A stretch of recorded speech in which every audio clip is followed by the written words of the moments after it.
Welcome to Last in Line podcast, where we are highlighting, showcasing, and spotlighting great leaders of faith who have overcome adversity, cultivated resilience, and served others in a significant capacity. So settle in and be encouraged by this episode of Last in Line podcast. Gentlemen, I want to introduce you to Danny Looney, who is the founder and CEO of Rock Bottom Hope Ministry. Danny grew up in a home where his dad was a pastor. They were in ministry, kind of bounced around from place to place a little bit. And what I believe Danny's defining moment for his rock bottom was when his family moved from the South to the Pacific Northwest. Danny grew up the majority of his life homeschooled until the age of 14, where not only did he have a change of geography, but a change of education. His parents put him in public school, and at that point, it started to become a slippery slope for him socially, relationally, physically, emotionally. Danny got into the drug scene, trying to fit in and make friends, and it started to spiral out of control, where he dropped out of school, became homeless, lived on the street, lived in crack houses, was shamed into a lot of sexual abuse to maintain his drug addiction, was in and out of jail, had racked up a handful of felonies, and was really, his rock bottom came at the point where he was on a bathroom floor with a needle in his arm, trying to get high, but couldn't, because he was so skinny and dehydrated where he couldn't even find a vein. And in that moment, you'll hear his story, how he talked about, he realized that would be his legacy. What people found would be what they always remember him as. So Danny got clean. He voluntarily checked himself into a rehab facility, got clean and sober. Fast forward, he began a ministry called Rock Bottom Hope that actually is for people just like him who had nobody to talk to, nobody to express the struggles that they had. They're extending hope to everybody in that situation through accountability, connection, people who have actually been down that road. They have 4 C's that are the pillars of their ministry: conversation, connection, community, and consistency. And Danny's got a great story, and I hope you enjoy hearing the story of grace, mercy, redemption, the story of overcoming self-inflicted adversity, of course, but understanding the importance of home, family, and communication when things get tough. So with that, help me welcome Danny Looney, founder of Rock Bottom Hope Ministries, to Last in Line podcast. Danny Looney, welcome to Last in Line podcast, sir. So good to be here, John. I really appreciate you having me, and I look forward to diving in and talking about whatever comes up. Man, God is good, because I would never imagine us crossing paths, even though we're literally just a handful of miles from each other, but we have a mutual friend, and got to give Mr. Anderchuk a shout out, because Hope's Path, the director of Hope's Path, Brandon Anderchuk, has connected us, and he's been on the show, and love what he's doing over there. But man, you are in some powerful ministry right now, but haven't always been. And I guess to get to the happy ending, we got to cover some rocky terrain.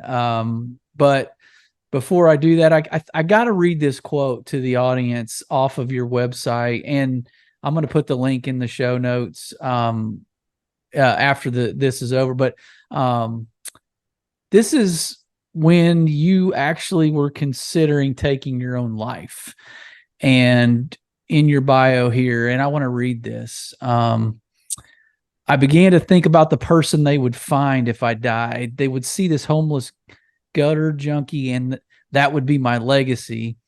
things need to change, and I was ready to surrender my life. The next day, I was checking into a year-long program called Adult and Teen Challenge, and my life was changed forever. And here we are. I mean, this almost couldn't have happened had you gone through with it. Thanks for being here, and I love your story. And we're going to go into more of all of that, kind of the good, bad, the ugly, but the redemption is the key here, and God's grace, God's mercy, and He's never done with people. I mean, He doesn't make mistakes, and He doesn't he doesn't miss out on an opportunity to use a story. So I have a little thing I do at the beginning, though. It's called life sentence, and I do this for everybody, not just because you've spent some time in and out of places of incarceration. It just happens to be a coincidence. Okay. But no, this is your life sentence here. You're going to complete the sentence for me. All right. This is you talking. All right. We're going to go light here. Okay. It's going to be light. You can take it as heavy as you want, but it's going to start light. My advice to my 13-year-old self would be, stay with Jesus. Just stay with Jesus. Because you were with Him, right? Like, you were a believer. You grew up in a good home. I was raised by pastors who loved Jesus. I was only around Christians. I was only around believers until I went from being homeschooled into public high school. Okay. Yeah, I was going to ask you about that because I have two older children that went through public school, and my two youngest were starting around 3rd to 5th grade homeschooled and are still, and one's about to graduate. And it's night and day. I mean, we know that. And anyone you ask will be able to tell you a handful of differences, a lot of differences. So I get you where you're coming from. All right, here's another one. One way I could have avoided my life of addiction would have been staying with you. No. I was going to say I knew what was coming. I guess a better question would be, like, I guess, finish this sentence. A pivotal moment in my spiritual life that led me down a road away from Jesus was. Trying to think about how to finish that, to articulately finish that sentence. But I think that, my answer is that I didn't have a solid grasp on my identity. Mm-hmm. I mean, I didn't know who I was, and I didn't know whose I was, even though I was raised in the church. I believe that my parents at that young of an age, they really lived out my relationship with God for me, is what I tell people, which is why I do things so differently now with my own children. I want them, even at the youngest age that they are, to experience Jesus in a personal way that's real to them. Rather than have carbon copies of myself, or, preach to them or force them to do things the way that I think is best, or the way that it was best for me. And I think that the biggest thing is that understanding your identity in Christ is so, so important. And understanding what that looks like as you're walking out your relationship with God. If I would have had a grasp on that, and if I would have had a firm foundation myself, I don't think that I would have, because what happened was I began going down that path, searching for who I was, searching for relationship, searching for a way to be cool, popular, fit in, searching for something to fill that void, which ultimately I knew was Jesus, but I didn't know how. I knew the what, but I didn't know the how. I really didn't know the why. Mm-hmm. And so I think that's where it really began to fall apart for me in high school, was getting in. I mean, experience, and I'm not going to blame it on public school. I'm never going to do that, because I see people go through public school and have amazing relationships with God. Mm-hmm. And I see people be homeschooled and have terrible relationships. Yep. So I'm not going to blame it on a thing, but I am going to say that if I would have been grounded and rooted in my faith and in my identity in Christ, I believe that I would have made different choices. but I made choices based on the fact that I was self-conscious. I felt inadequate.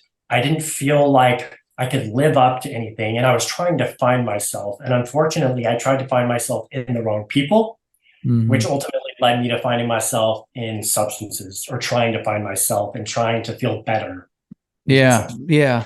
And I could see that. I mean, there's definitely I mean, that age of early teens is hard enough. If everything's going perfectly, like if you have all the best environments of the world, but for you to go from just an environmental change was a huge climate change for you. And so you're chasing your tail, trying to fit in, and whoever will like gravitate to you or accept you, that's who you go to, and that's what you do. What they do, when in Rome, right? Do as the Romans do.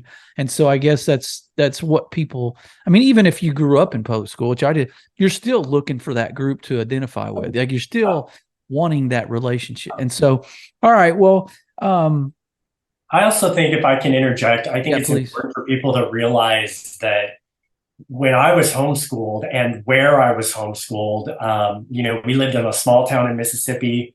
I didn't have co-ops. I mean, I come from an impoverished family. My parents were church planters that planted little tiny churches, very, very poor. I didn't have all these hobbies. I wasn't, I mean, it was literally like you and your parents. And so I didn't have all of these outlets or relationships. And so when going from that environment to going into a 3,000 person public high school, it was a massive culture shock. And honestly, it was really traumatic. I mean, that's a traumatic thing, to just be thrown into this kind of lion's den, not knowing where my footing would be, not knowing how to survive, not knowing what to do. So it makes it. That sounds like, I mean, can't say my path would have been a whole lot different than yours ended up being, had I been in that same situation. That sounds like there was some struggle definitely waiting for you. So, all right, you grew up, I mean, you just kind of mentioned some of how you grew up in the home life and those kinds of things. And even that nice little picket fence, right? Little house on the prairie kind of setting isn't always like just, roses and rainbows all the time. But you had a good foundation anyway. And so you go and you pivot. Now, help me understand, not that it's super important for the story, but did you move from Mississippi to the Pacific Northwest? Is that why you went to public school? Like, what caused you to have to go into a school system?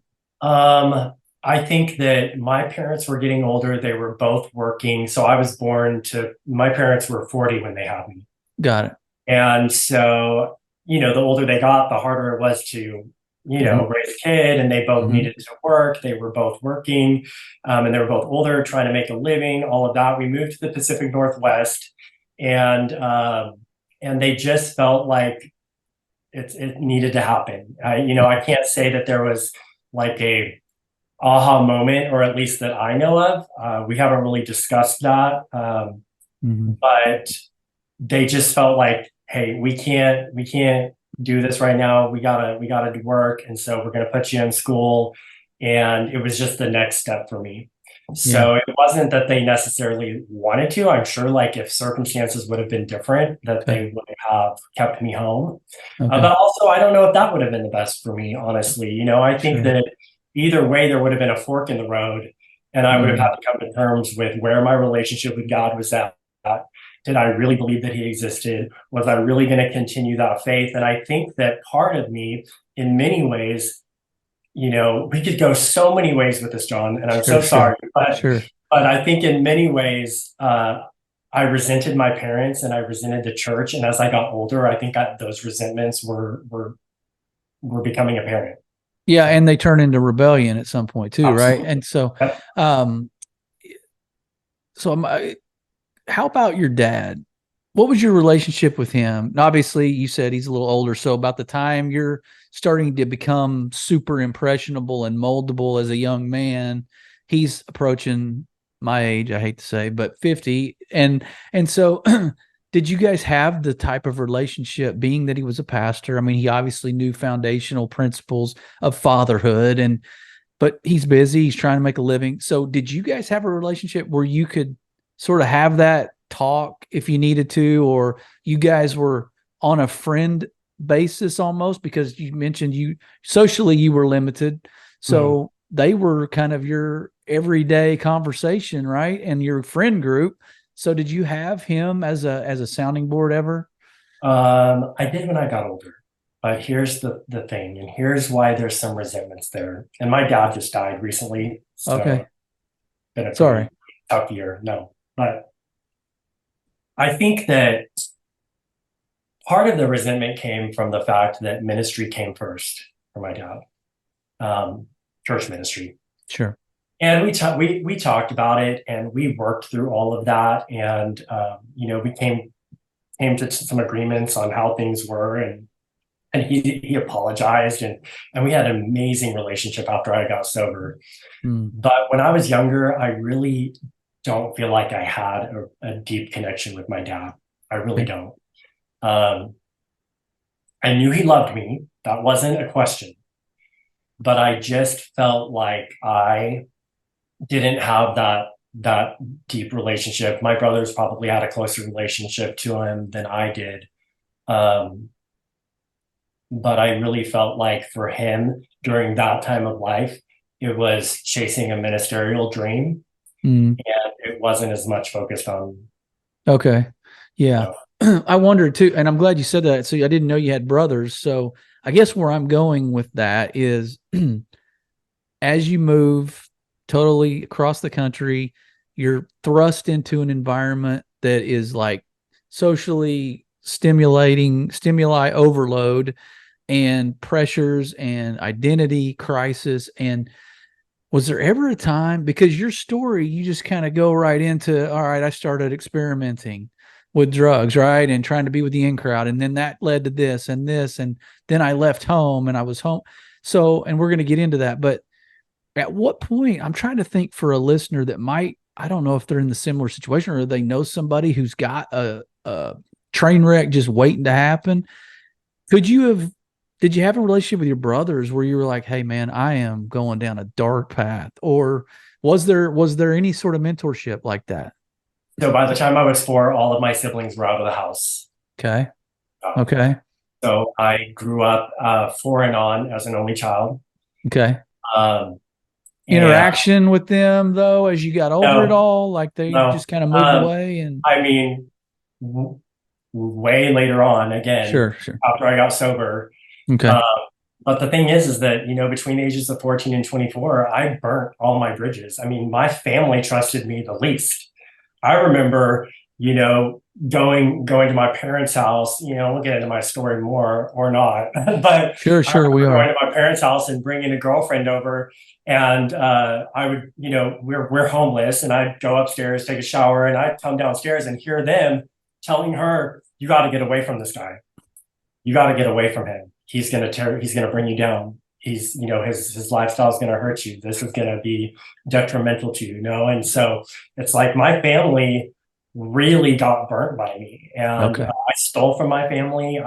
So I Yeah. can't say that I have an amazing relationship with my siblings now. I mean, it's incredible.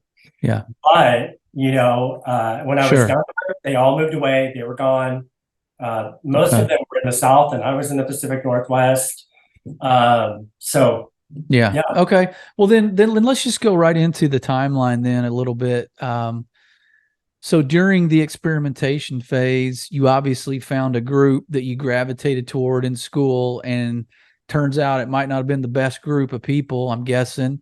When did you realize, okay, I'm checked out of the house. I'm leaving home. I have nowhere to go. I'm just going to make this a life. And nobody consciously says this, but like, when did you realize, okay, this is just kind of going to be my life of addiction, drug usage and promiscuity and homelessness? And when did that become a thing? Like, I'm trying to get there on the timeline. Right. And I think that this will help open, Yeah.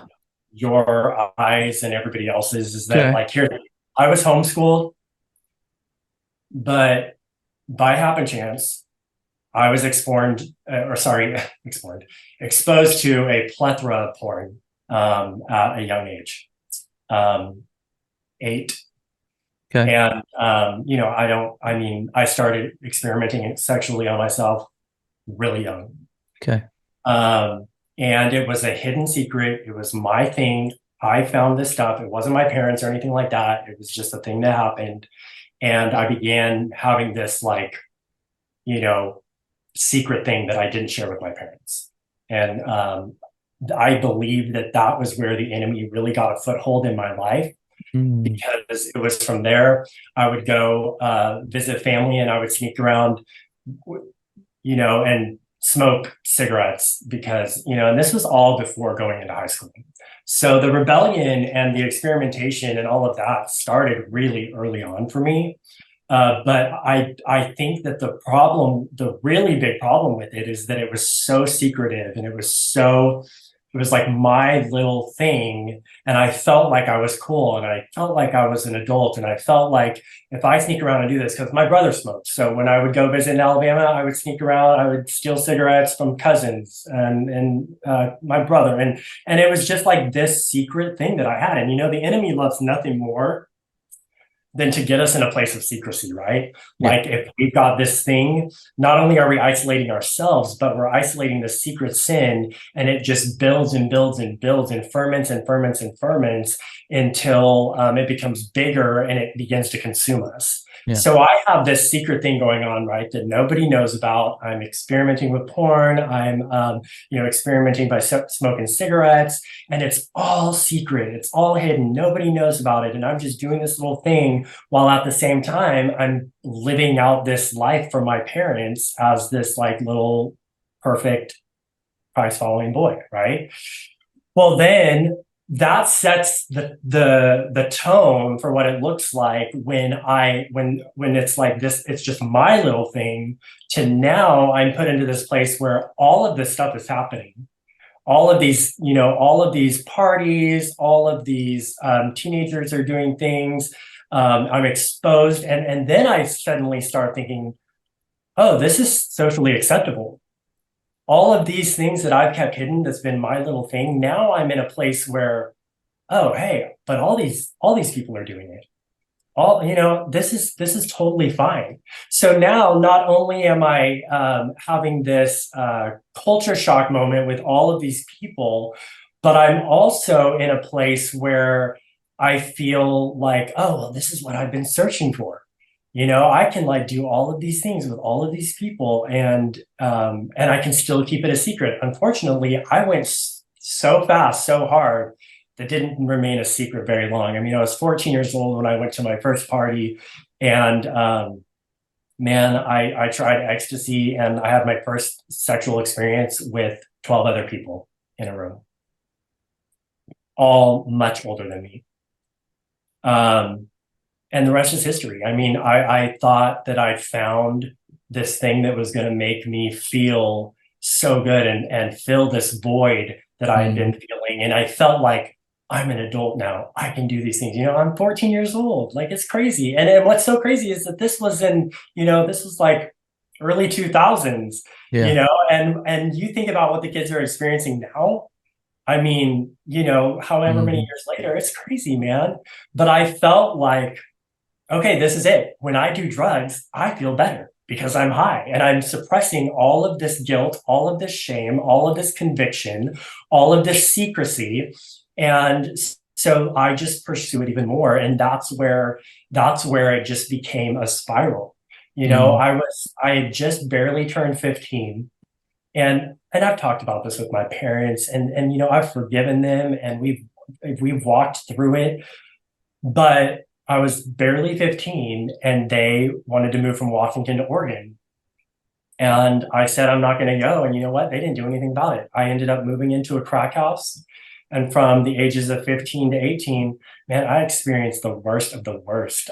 People in their 30s and 40s taking advantage of me sexually, mentally, emotionally. I mean, just breaking me, basically, for all intents and purposes, sex trafficked because I needed to get my drugs somehow and I didn't have any money and I'm living in a crack house. Mhm. And man, it was hard. It was really hard, not only feeling abandoned by your parents, even though I told them I wanted to stay and I didn't want to go, they didn't know what to do. They were at a loss. And when I talked to them years later, they just said, at the time, we just felt like if we forced you, you'd never talk to us again. And I mean, what can you do? Because this is God's story in my life and he's redeemed it and he's restored it and he's used it for his glory. Yeah. But at the same time, you think about all of the things and thoughts that were going through my mind when I'm left without really anybody. Yeah. And, Well, my question, I have a question. I mean, well, it's rhetorical for the most part, but I'm thinking school system doesn't wonder where Danny went. I mean, Danny doesn't show up for gym, in 8th grade or whatever. Like, where's Danny? 10th grade? Like, I don't know. It's just, that seems unfathomable to me. Or did you just go to school, make an appearance, and that way you stayed off the radar and then you're back living that life? Yeah. So at 16, I went and I formally withdrew from school, and you could do that at 16 Okay. with the like signature of I'm going to go get my GED. I'm going to get my GED. And so I did, but I mean, all of the while, all of this other stuff was going on. Yeah. Yeah. And I mean, I was just. Yeah. Well, hindsight for your parents must have been torture. I mean, just thinking about that every day. Yeah, I'm guessing, I don't know. I mean, I'll ask you, what would you have done had you been them, other than just force yourself, force your kid to come with you? Don't speak to me. I don't care, but I would have called the cops with us, right? I would have called the cops. They knew what was happening in that house. And, the guy that owned that house now is in federal prison for the rest of his life for child porn, and for literally raping like an 8-year-old kid, nephew's friends. Good. They knew what was going on. And I think that, that's probably the hardest part, is that they knew what was going on. And I forgive them, and we worked through it. I love them. And obviously my dad's in heaven now, but like my mom and I were so close and we talked every day. But at the end of the day, I think that I always encourage parents. Every time a parent calls me about a teen, I'm like, call the police. Because this is the best time for you to call the police. This is the best time. It's better to call the police now than after they're 18. For their own safety. Yeah. For many reasons.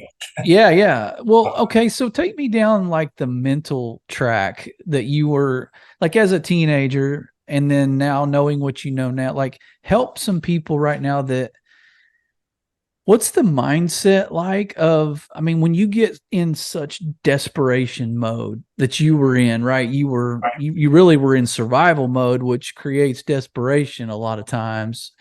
What can you help somebody with right now? Maybe let's say it's a teenager. Maybe you're talking to a group of teenagers right now. I've got some young 20s that listen to this, and maybe even some teens, but what is your message of, look, it's never as bad as you think, first of all, and just as desperate as you think you are, you're really not, because someone's out there that wants to help you. How do you get them over the hump of actually like reaching out and going, hey, I'm in a bad place? Yeah, I think that the biggest thing that I can tell people all the time, I mean, besides go to Jesus. Yeah, that's the overarching theme for everything. Yeah. The biggest thing that I can say is never stop talking about it. Talk to someone. Reach out and begin a conversation. And that's what I always tell people with RBH. One of the things that I say with Rock Bottom Hope is, I may not know you yet, but I love you now. Meaning, I don't care what your story is. I don't care where you've been. I don't care how dirty you think you are. I don't care. Like, none of that matters. I'm going to meet you with the same love that Jesus Christ met me with. I'm going to meet you with the same acceptance that Jesus Christ met me with. Not accepting for like maybe what you're doing or what you're choosing to do, but accepting for you for where you're at and the hurt and brokenness that you're in. And the best thing that you can do is talk about it.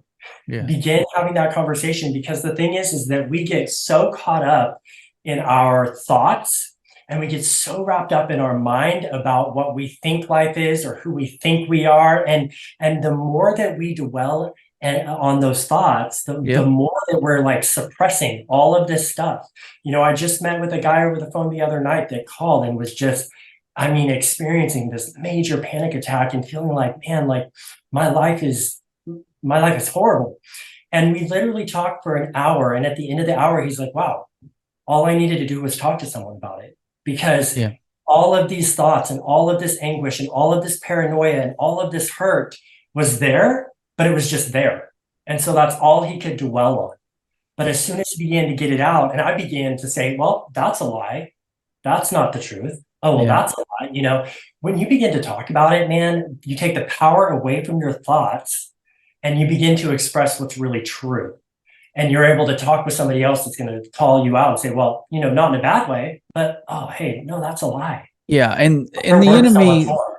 the enemy loves to, and even, non-believers, believers, but the enemy still loves to mislead and, deceive and manipulate and let you know that, hey, you're the dirty one. It's your fault. Like nobody wants to hear your baggage. Like you're the problem.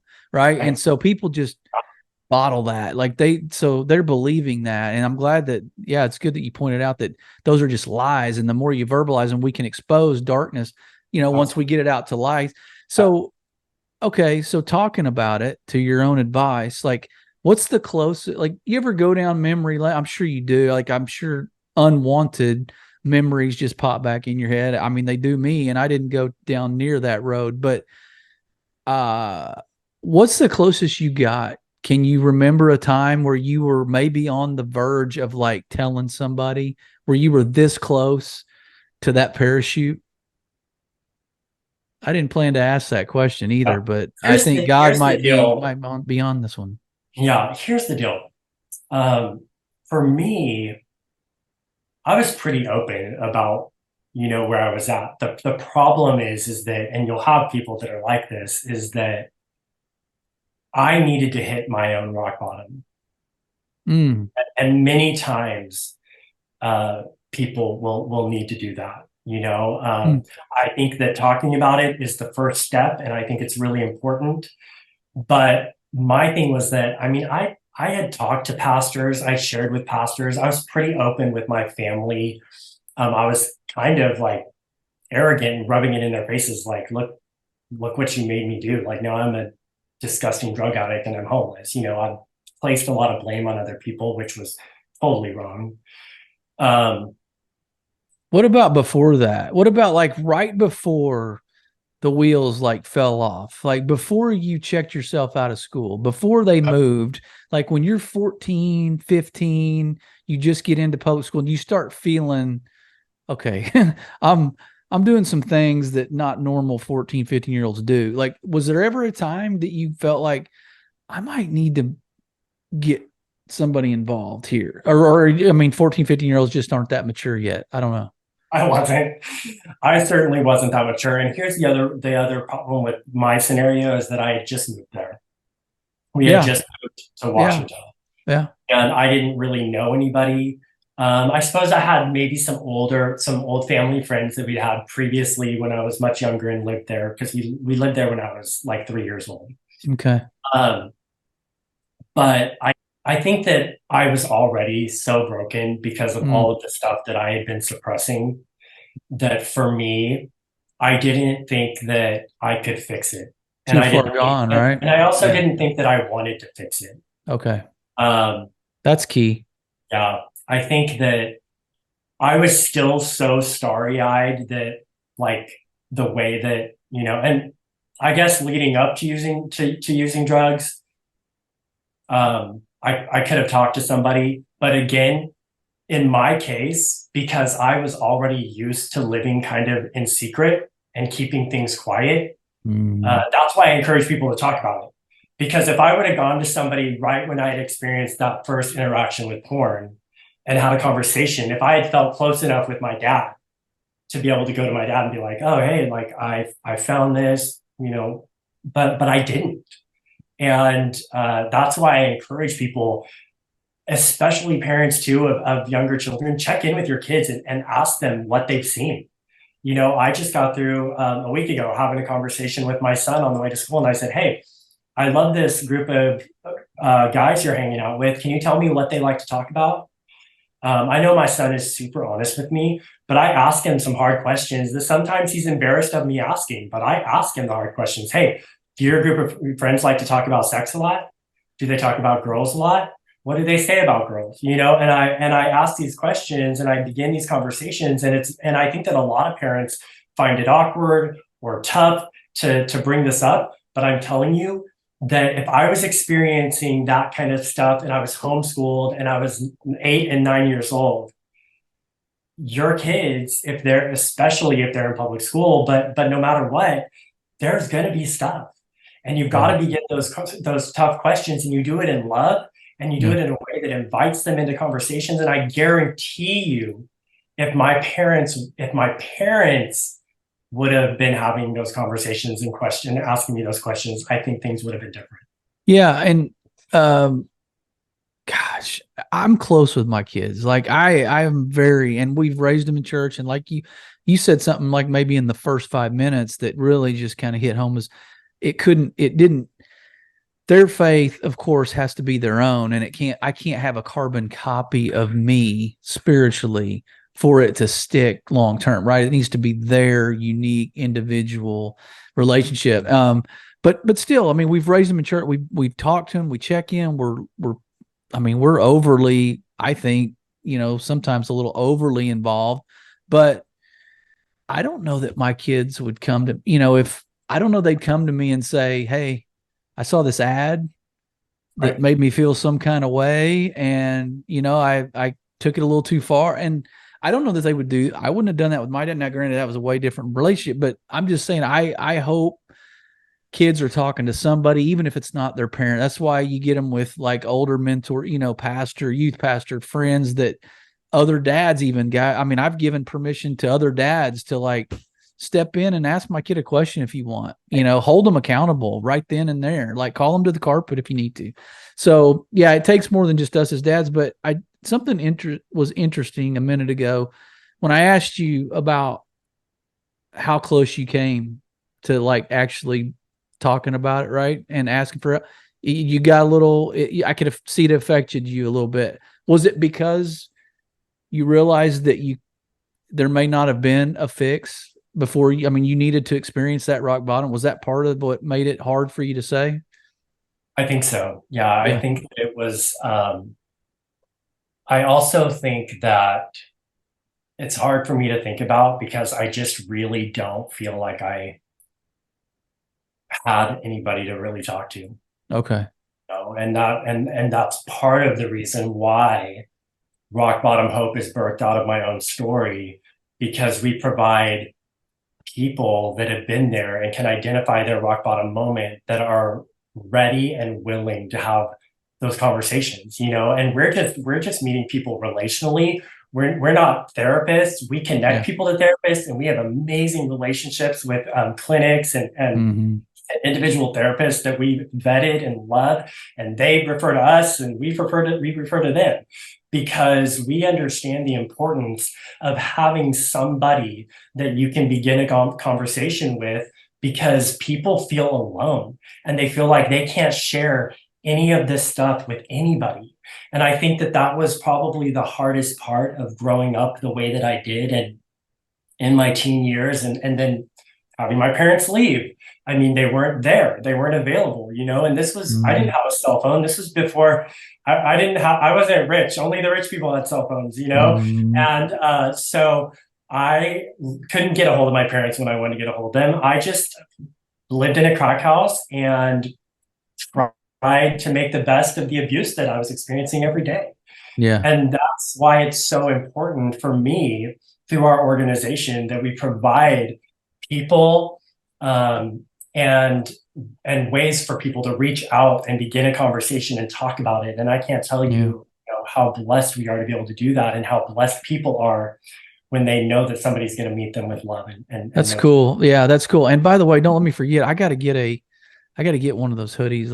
I think I saw a camo hoodie maybe, but if I got to get one, I got to get one with the logo. Camo. Okay, nice. I like the logo a lot.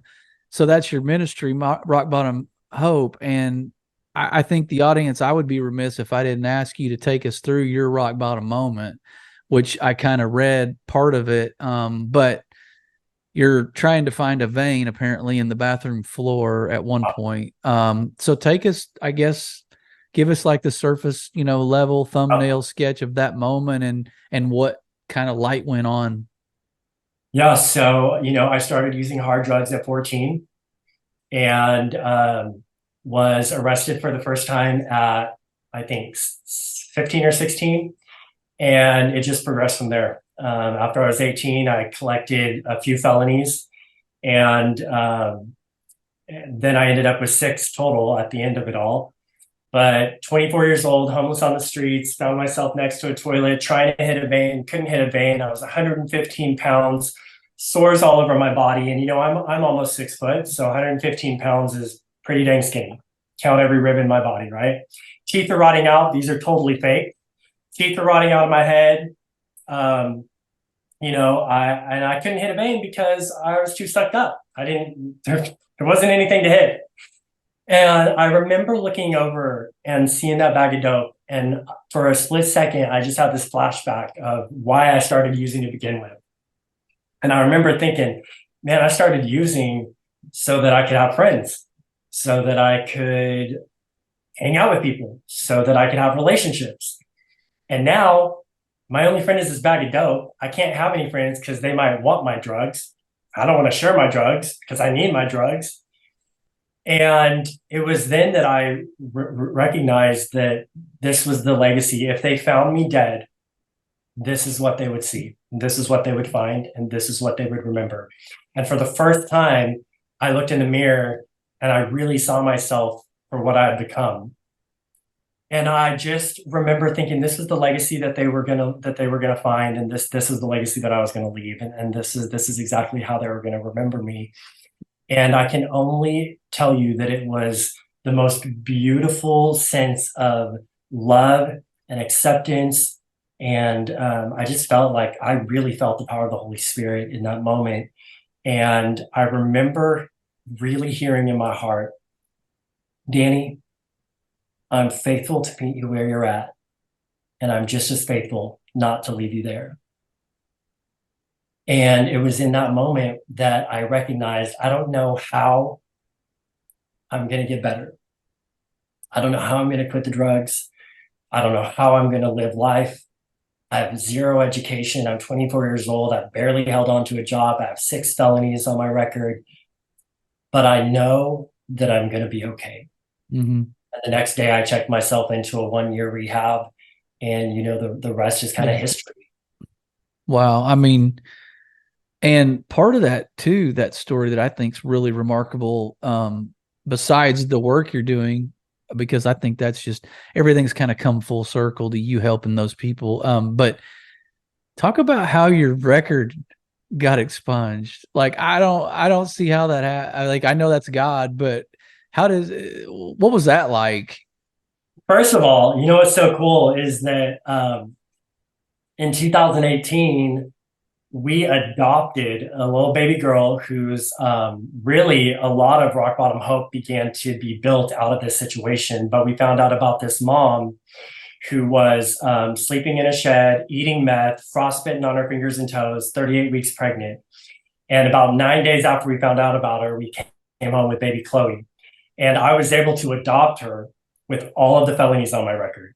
So that was crazy. I went through the whole adoption process. They run a background check on me, all of this stuff. And my wife and I adopt this baby with 6 felonies on my record. So I just think like that's a miracle. And then after I adopt her, like a year after I adopt her, I decide, hey, I'm going to see if I can get these felonies expunged off my record. And, it was so cool because I went through the expungement process. And when I received this letter from the great state of Oregon, I never thought I would hear these words come from the state of Oregon, but it was so beautiful because it was like I was reading something out of the Bible, like I was reading an actual scripture. Because in this paperwork that I got after getting these felonies expunged, I received this document and it says, this document is to prove that it's as if these things have never happened. Oof. And it was like, I just had chills. I was crying. And isn't that just like God to That take is. us and take all of this garbage and all of this junk and it's like he already did it on the cross, right? Like he did it Yeah. 2,000 years ago. He took all of it, past, present, future, on himself so that we could be washed clean and we could be walking with him and walking into eternity. And then I get this letter and it's like reading something right out of the Bible. It might as well have been written on parchment for me because I was like, man, this is so good. God is meeting me right where I'm at and he's taking me and he's cleansing me. Yeah. And now I have this document to prove it. And now That, I mean, that was your Second Corinthians 5:17 moment right there of old have passed away, all things become new. That's incredible. Don't take this the wrong way. No offense meant by this, but that's a little alarming that you adopted a kid with felonies on your record. I mean, where's the system broken? I know, right? Come on, people. I just take it as a miracle. That's a God. miracle from God. Let's hope You that's know? not like common practice. Okay. That was just your little pocket of heaven coming down. Yes. It's not happening every day. Let me tell you that. Yeah. Well, that's an incredible story. And then you get the letter. Wow. Okay.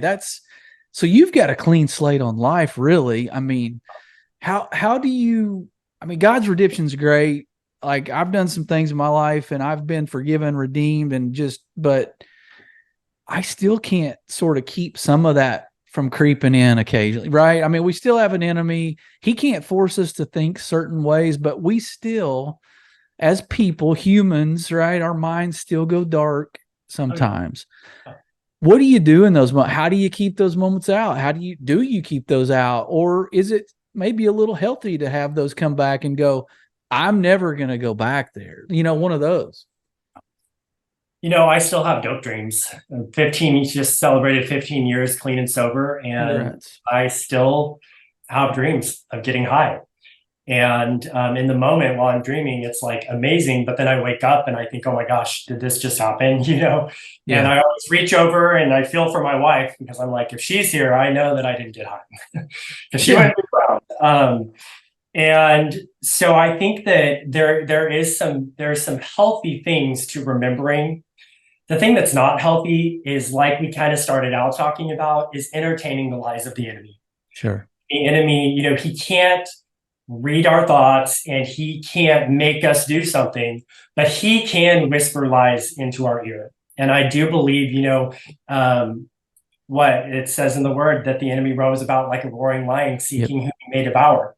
And the thing is that he can't necessarily fully get to a believer, but what he can do is he can make a believer ineffective for the kingdom. By causing them to go down the wrong path or make the wrong decision. And when I say wrong decision, I mean like, you're choosing to sin. You're choosing to follow after what the flesh wants or what the enemy wants. And what the enemy likes to do is whisper these lies in our ears. And then his job's kind of done, because if he can whisper those lies and our flesh buys into it, then our flesh takes us down every time. Yeah. Because our flesh is like, oh yeah, that sounds kind of good. Oh, it's been so long since you've done that. Oh, you know what? It's okay. Let's try it right now. Nobody's going to know. It's okay if you think about it. Well, guess what happens when you start entertaining thoughts? Your thoughts become actions, or your thoughts become words and your words become actions, Right. And I think that what you've got to do is you've got to remember what the word says about, and again, kind of going back, taking those thoughts captive and then speaking about it with somebody that you trust. Yeah. I think that's the most important thing that I can do, is speak about it with people that I trust. I have a couple of amazing mentors in my life. I have a great accountability partner. And then I also see a therapist who, I do some EMDR and I do some brain spotting and things like that. I think that it's really important to have these things as a part of your life, because all it is extra tools in the tool belt. Yeah. And then the last thing, which shouldn't be the last thing, is like, don't forget to spend your time with God. I mean, if you're a believer, spend time with God. If you're not a believer, I encourage you, check out Jesus, talk to somebody that is, say that prayer, because he'll meet you just like he met me. Yeah. The enemy loves to manipulate God's word because he does know it. Trust me, he knows the Bible probably better than we do. 100%. And he does manipulate it. And if he can create reasonable doubt to some of the promises God, meant for us, if he can create a little bit of doubt, Wow. We as people can take that way off track, and so he knows that, and so he just got to like a little medicine dropper, of doubt, of fear, of shame, of guilt. He just got to drop a little bit of that food coloring in our water, right? And then all of a sudden we're off track. Well, all right, as we kind of thank you for sharing that, man. That's a powerful deal, and I think it's so cool about your daughter. How old is she now? Like 4 6? years old.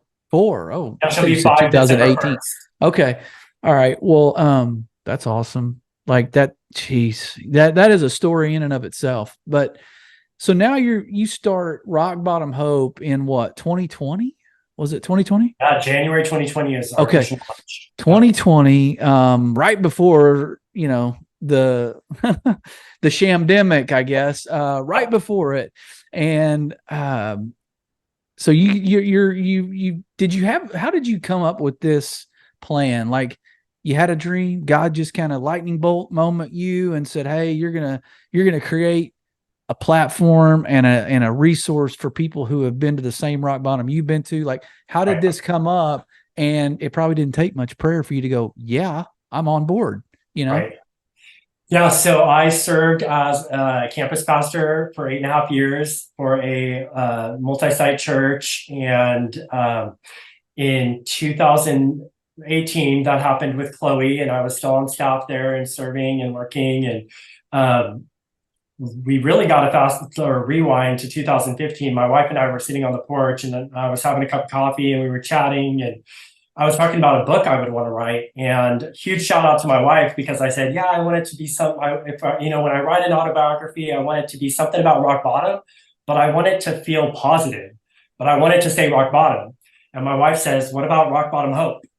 And so that was 2015. Good job. I still haven't written the book, but then we experienced that with our daughter, and in 2019, I just really felt like the Lord was like, this is it. Like, you got to put all your eggs in one basket.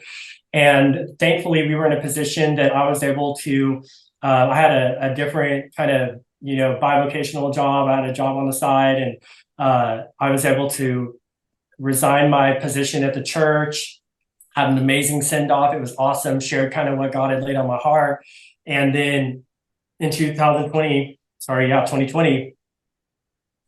I end up launching RBH.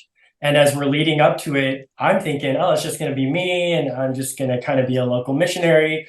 And we ended up launching with 15 people on our team. And I didn't know what that was going to look like, but our team really cultivated what it was going to look like. And we ended up, since it was 2020, I mean, in Oregon, nobody was meeting anywhere. Grocery stores were the only thing that was open, literally the only thing that was open. Churches were shut down. All businesses, it was pretty crazy in Oregon. Mm-hmm. And so it was impossible to rent a space or anything like that. And we just found that what we had really worked, which was being a connection where people could reach out. If we have hope coaches in a certain city, then they can meet in person. But if not, we have a hope line, a national hope line that people can text or call and begin a conversation. We can meet in person where we can meet in person. We can do Zoom calls. We can do group Zoom calls. And just providing people that have been there and understand what it looks like to be at rock bottom, and providing those services and those conversations relationally when people are at rock bottom, when people don't know what to do, when people are lost and broken and feel like, I don't know how to get out of this mess. We be connecting with them and beginning that conversation. And then through that, we provide resourcing. We do scholarship funding if people are looking to get into a detox, get into sober living. We are able to help people financially. And up until recently, we've been completely individually funded. We just started doing grants, and we have had a couple of grants accepted and funded, which has been awesome. But we've just seen the Lord's provision and his sovereignty over this entire ministry from the very beginning. And so a huge shout out to not just me as the founder or my wife, but even the team of people. Brandon and Aaron were a huge part of that. Brandon and Aaron Anderchuk, that you mentioned Brandon at the beginning. I remember pulling out a huge whiteboard, and we spent 6 hours at my home just writing on the whiteboard and writing what it could look like, what we can do on social Mm-hmm. media, how we can, reach people here. And every day we have people reaching out through our Hope line. We have people reaching out on Instagram, on Facebook. And it's amazing how open people are when they are at that place of rock bottom and they know that somebody actually cares. Yeah. So what I like to call it is bridging the gap relationally between rock bottom and next steps. Yeah. Yeah. I mean, it sounds like the need is just like, I mean, it's not surprising because of what you just hear of all the statistics that are out there attached to even PTSD for some people, and anxiety, depression, suicide. Like, there's just a huge demand for something, what you're talking about and your ministry. There, honestly, there could be 20 of them in Texas and all of them would be busy. It's unfortunate, but it's also refreshing that you're doing what you feel like God's leading you to do for the kingdom and help people. I would love to partner and do resources for you, like written resource. I mean, I don't have a story quite that could relate, to them, but I can create content, and I write things, and I would definitely create resources for you guys. Man, what is a wish list? Like right before we land the plane here, what is a wish list for you in this ministry? Like, what is your pipe dream? Let's just say your pipe dream, but let's just say God dream. Like, what's a dream you have for the ministry that it would only be able to happen by God's grace?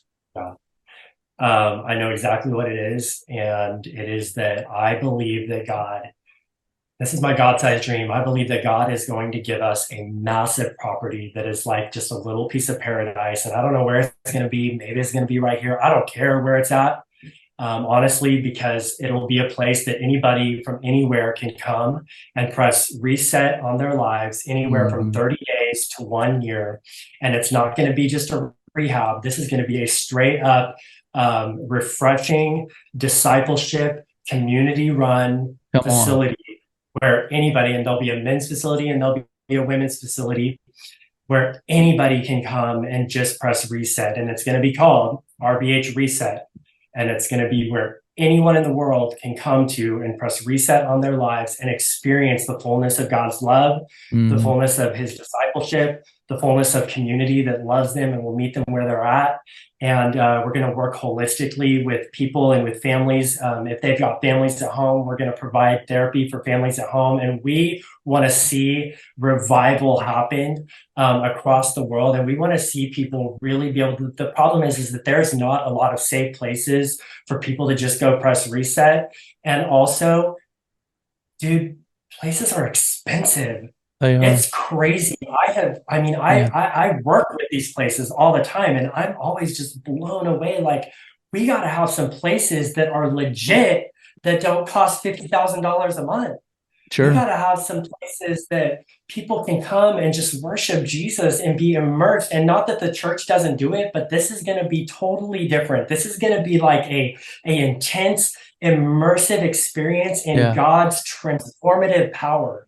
And so that's my God-sized dream, man. And I want to see it happen, and I believe it's going to happen. Yeah. Yeah, that's good. Well, we're going to join with you in prayer and help. But I think too, another part of that is if the parents of these young people, and I know you don't have age limits on this, but let's just say a target audience is teens to early 20s. I mean, I think the parents have to be a part of that process, obviously. And there needs to be some, I don't know if it's therapy or discipleship for them too, not just the actual recovering person. The parents are going through it, and maybe they have some regret as well that they're carrying around. It is nice to know that, I think for people in that situation, it's good for them to know there is actually another button besides delete, right? And reset is encouraging. Delete, not so much. Like, they're wanting to just like pull the ripcord and get out of life in general, and that's not an option. So, man, I would tell you too on the book thing, I'm not going to give you a pass on this just yet. You're supposed to be writing this book, so obviously you meant to be doing that this whole time. But if you've ever heard the saying, the best time to plant a tree was 20 years ago, but the second best time is today. So I'm just saying, your book, I mean, it could mean a difference in a life. Honestly, somebody that reads that a year from now or whenever you decide to do it, that could spare a life. You never know. So, dude, we're for you. We're behind you, and we know you can do it. I mean, you just need to write 2,000 words a day. I don't know if it takes you 2 years, bro. Do it. No. So, Well, and I think that, the thing about it is, John, is that I didn't even talk about my sexual abuse until a few years ago. Like, I never shared it. yeah. Publicly. My wife knew about it and things like that, but I didn't talk about it. And so I think that I couldn't write the book because I wasn't ready to really deal with some of the stuff that had happened. That makes sense. But I'm in a place now. I'm in a place now where I can, and you're absolutely right. And it's definitely on my radar. But the best time is today, like you said. That's right, man. Well, all right. Tell us, tell the listeners real quick where to go, check you guys out, find your resources, maybe even try to reach out to you and connect. Absolutely. Well, I'd love for everybody to visit us on rockbottomhope.org and go check it out. We're going to be revamping the site in a really big way over the next couple of months. So I'm excited about that because it needs a facelift. And also we're going to have some brand new amazing swag. My buddy Alex, who has overcome heroin addiction, he's been my buddy for about 14 years. He is working on the swag right now. I'll be posting pictures on Instagram soon because I know he's going to be posting a whole lot of it. But he's been doing my swag since the beginning. And so we're going to have a bunch of new camos out and a ton of new colors. And we're going to have some youth stuff. So stuff for kids, stuff for youth, a bunch of Hope Dealer stuff coming out. I'm excited about that. So keep an eye on the website for that. You can donate on the website. You can check out our blog on the website. We release a couple of blogs a month on the website. And then if you know somebody that needs help, they can reach out to us via our website. They can fill out a card there, or they can call or text 877-423-HOPE. That's 877-423-HOPE. And they can call or text, because I know that sometimes when people in that situation, they don't feel good talking on the phone. Heck, I don't even feel good talking on the phone sometimes now. Yeah. So it's okay to text and begin that conversation. They can Facebook message us. They can Instagram message us. However they want to reach out is fine with us. And we will begin that journey with them. And the cool thing is that we walk that journey out however is comfortable for them. Sometimes it's one conversation. Sometimes it's one conversation a week. Sometimes it's one conversation a day. Mm-hmm. But whatever's comfortable for them, we just want to encourage them, and we want to remind them that there is hope, and that hope can meet you even at rock bottom.